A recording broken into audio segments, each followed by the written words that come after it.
Hi there.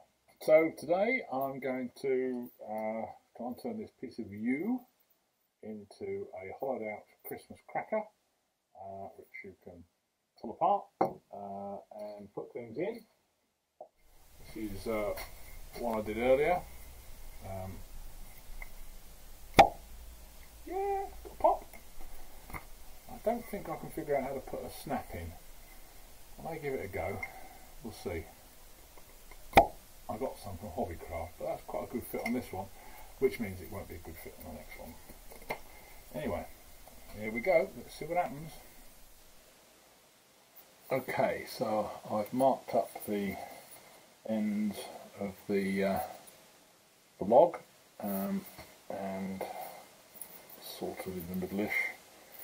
I'll get a step drive in this end.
Right, freshly sharpened. Speed a little bit.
So now I've got it reasonably smooth, just got to dress up either end because the ends aren't uniform, and get it ready to put the tenons on.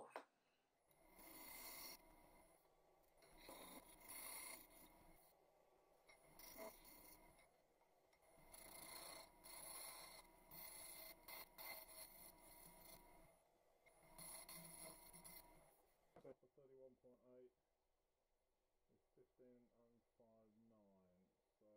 So I'm just going to measure up and mark out where the centre is, and I've got a storyboard that I have used before for a slightly different length cracker, which I'm going to sort of adapt to use here. The piece of wood is about 32 centimetres long.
Right, with the main V shapes marked out and the little embellishment details marked, I can now take it out of the step drive and put it into the tenon to part off the two pieces and start hollowing out the box section in the middle.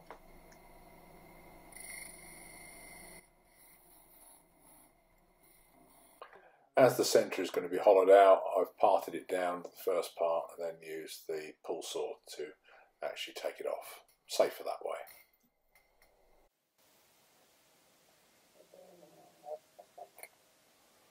Okay, so I'm going to drill in the forstner.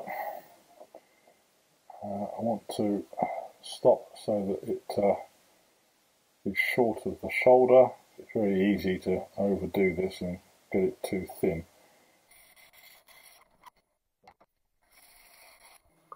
Now I've cored out the 35mm forstner hole all the way down. I'm now going to widen it out for the first 20mm to make the mortise for the box.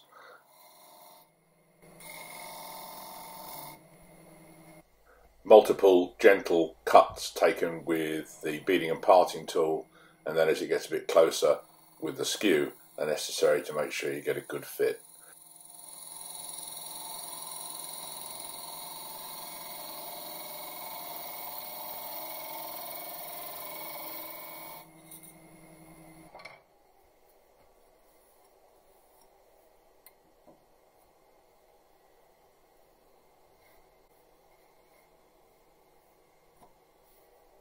Well, I haven't got a pot finish, so I was a bit quick getting in there.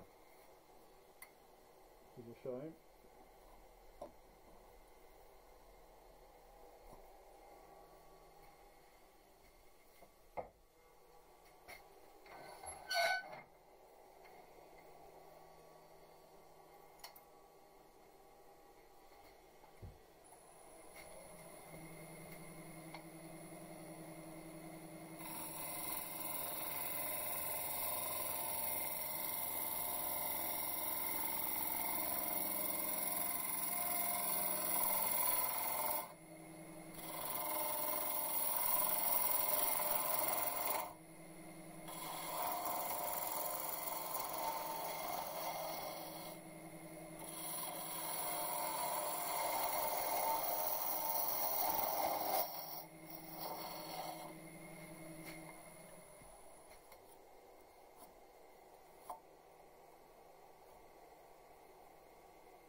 So now I've got the right size that I want. I am now going to just dress the bottom with a box scraper. It's a little deep for the short tool, so you have to be careful it doesn't snatch. So I'm ready to start doing the rest of it, but before I do that, I'll mark up where the jaws are between 1 and 2, as it will help me put it back in there later on.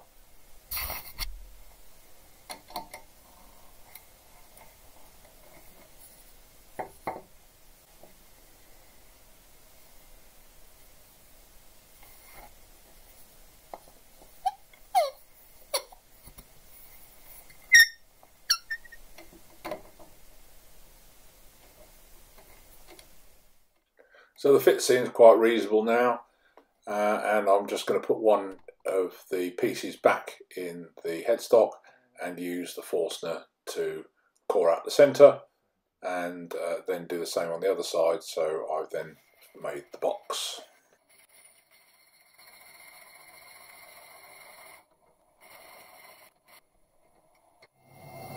And then a quick bit of sanding afterwards. Right, well, I forgot to sand the inside of this, so I'm going to rechuck it, and I've just finished sanding the inside of this, so I've got the chuck marks.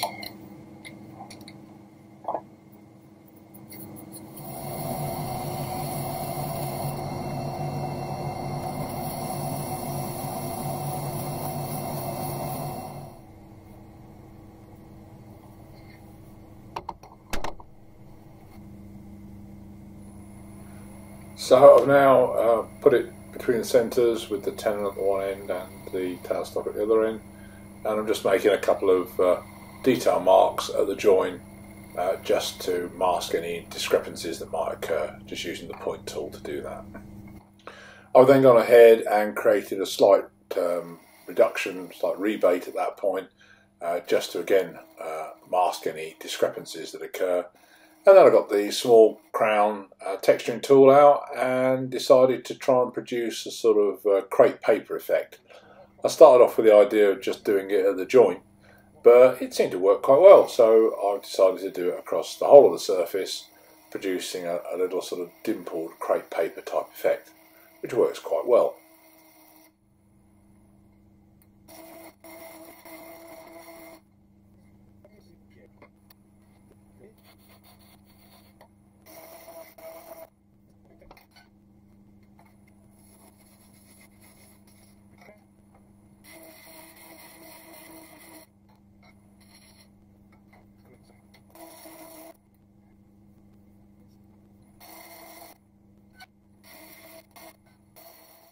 So with the texturing done across the whole piece, I'm just going back now and going to define those detail marks with the burn wire. I actually haven't textured the area either side of the V-notch. That's kept clear and clean. That's the reason why I want to redefine it with the burn wire, to make sure that you can see the difference between the crepe paper and the smooth wood. And then after a bit of sanding as appropriate, just some chestnut sanding sealer, just to sort of seal it all up before I start playing about with a bit of colour. So I'm now just going to apply a bit of colour using some Inca Gold metallic paint on the ends only.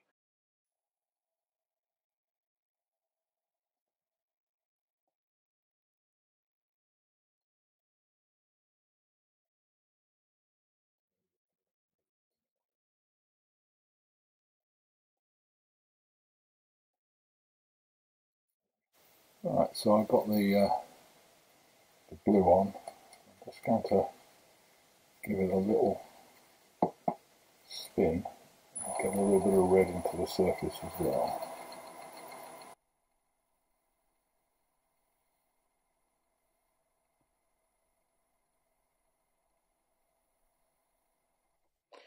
Then after that's blended in, just to give a bit of a contrasting colour, I've just got to clean off any over spill which is on top of the sanding sealer, so it doesn't go right into the wood, with a bit of 180 and 240 grit just to tidy up the overspray areas.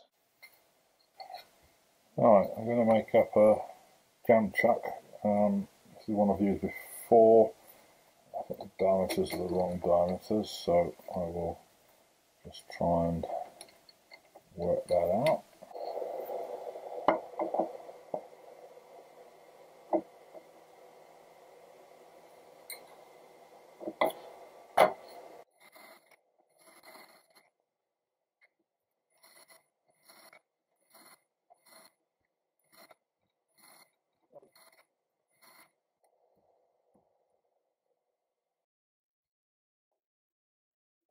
So I thought I'd refine the jam chuck down to a really nice fit, but actually it was just a little too tight, and as you can see, it split the wood. Which at this point I thought maybe I'll carry on with it and then glue it up afterwards. But in reality, it was in grave danger of splitting the whole piece. So what I've done now is I've taken that away, and I've put the piece of wood in the chuck jaws. But in order to try and protect the wood from the dents of the C jaws, I've put a 3 or 4 layers of masking tape around it, just to try and minimise the damage. Obviously what I've got to do now is I've got to finish off the end entirely with the forstner bit, and then maybe a bit of hand hollowing, and also got to turn off the tenon that is now no longer needed. And then I've got to do the same thing again on the other half. Once I've got the hole drilled down to the right depth with the forstner, I've now got to finesse the end. So I'm bringing up the tailstock with a live drive on it that just neatly fits into the size of the hole. I could have used the little chuck arrangement that I'm showing you there on another live drive, which I use quite frequently just to do a bit of support. But in this instance, the piece there was actually okay, and it would fit in the hole. So now what I've got to do is I've got to shape that end off, because I've realised that the area coloured blue is not the same dimension on one half to the other half. I mismeasured it. There you go. So I now need to measure up and part off the piece to the same dimension.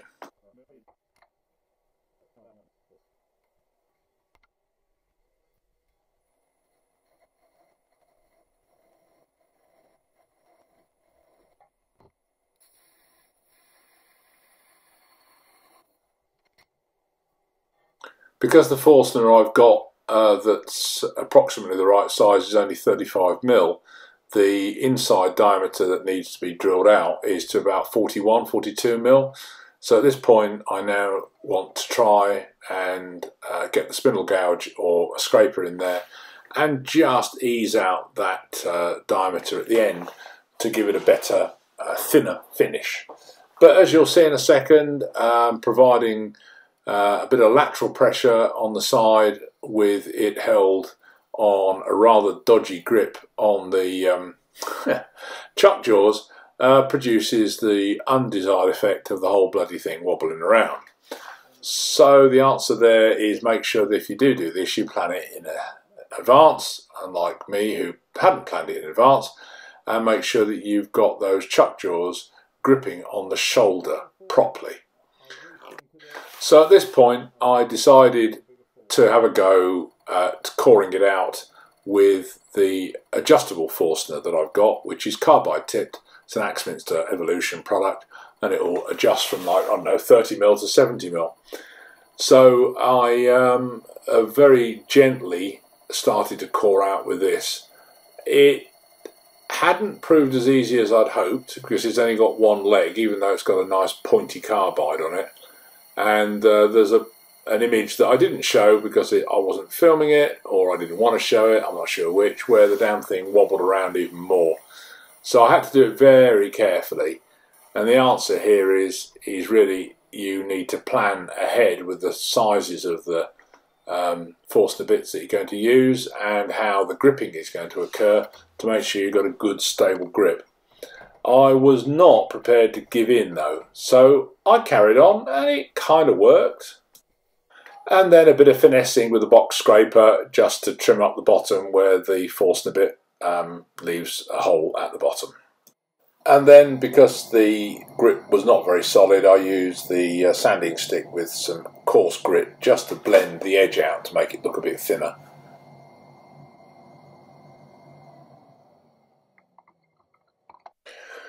So having got a good finish at the coloured end, I've now got to deal with the fact that I've got some dents in the tenon area from the C-jaws. So I put some small record power jaws on in expansion mode, which open out nicely into a 35-40mm diameter hole. And I'm now going to apply a bit of texture and a bit of detailing to that tenon, just to hide the slight crush marks that the C-jaws have produced.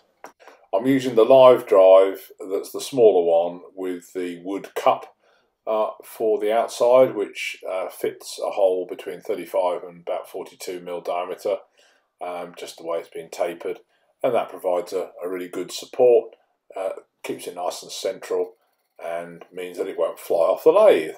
And then a little bit of texturing as well.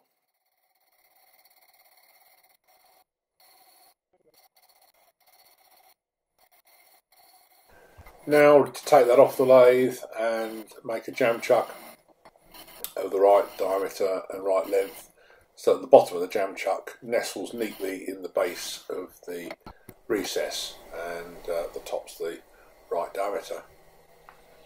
This time the jam chuck seemed to fit okay, so just on with the forstner, measure up the depth and take out the centre.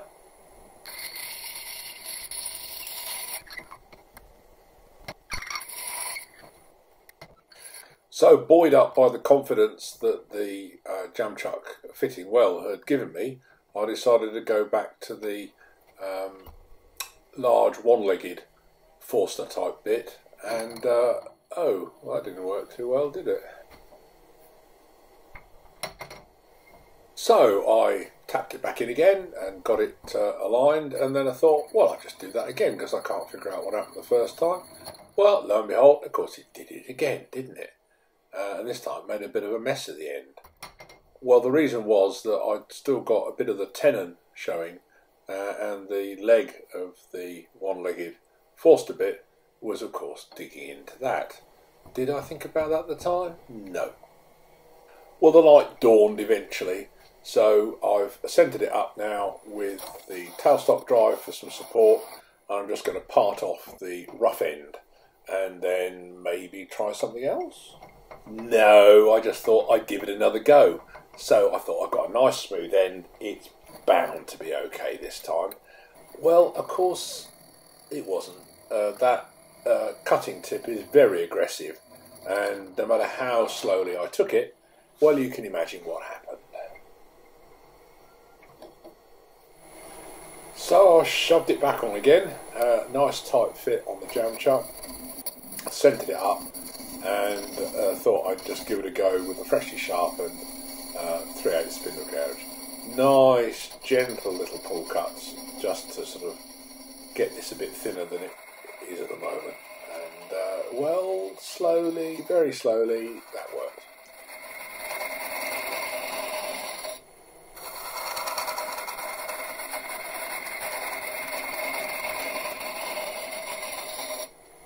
Phew, it didn't come off. So now just a freshly sharpened negative rake scraper just to do a bit of fine fettling on the sides and the bottom. And then finally the negative rake box scraper just to go down the side and across the bottom just to get rid of the Forstner dimple like I did before.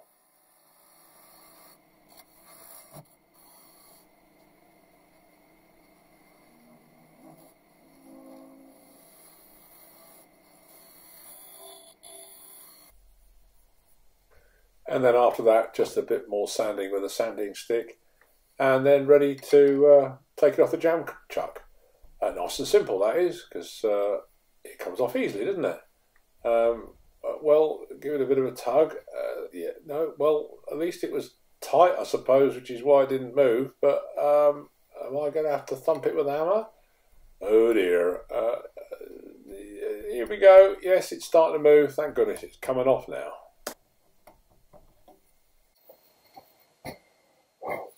Well, it's just got to dry off, but that's the end result, which is fine, but it didn't go anything like it was supposed to have done.